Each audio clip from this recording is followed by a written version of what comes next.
अस्सलाम वालेकुम अज़ीज़ तलबा व तालिबात। मैं आपका उस्ताद जावेद साहब आपकी खिदमत में।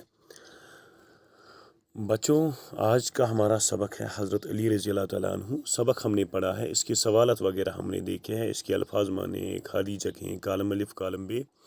आज जो हमारा सवाल है वो है सफ़ा नंबर 56 पे उस्ताद की मदद से हज़रत अली रज़ी अल्लाह तआला अन्हु से मुतलिक एक पैराग्राफ लिखने। हमने क्या करना है, हमने हज़रत अली रज़ी अल्लाह तआला अन्हु पे एक पैराग्राफ लिखना है, एक छोटा सा पैराग्राफ लिखना है।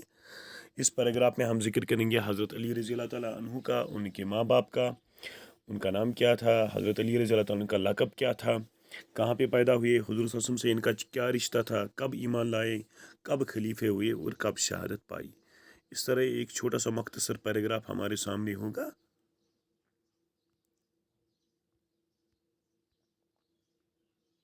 देखो बच्चों, हमने लिखा है हज़रत अली रज़ी अल्लाह तआला अन्हु हुज़ूर सल्लल्लाहु अलैहि वसल्लम के चचेरे भाई थे।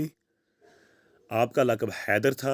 आप रज़ी अल्लाह तआला अन्हु अबू तालिब और फ़ातिमा रज़ी अल्लाह तआला अन्हु बिन्त असद के बेटे थे। हज़रत अली रज़ी अल्लाह तआला अन्हु बच्चों में पहले इस्लाम कबूल करने वाले थे। हज़रत अली रज़ी अल्लाह तआला अन्हु ने हर वक्त हज़रत मोहम्मद सल्लल्लाहु अलैहि वसल्लम की हिफाजत की। मदीना हिजरत करने के बाद उन्होंने पैगम्बर इस्लाम सल्लल्लाहु अलैहि वसल्लम की बेटी फ़ातिमा रज़ी अल्लाह तआला अन्हु से शादी की। खलीफा हज़रत उस्मान रज़ी अल्लाह तआला अन्हु की शहादत के बाद आप रज़ी अल्लाह तआला अन्हु खलीफा मुंतखब हुए। आप 20 रमज़ान 40 हिजरी, ये इधर है 20 रमज़ान 40 हिजरी में शहीद हुए।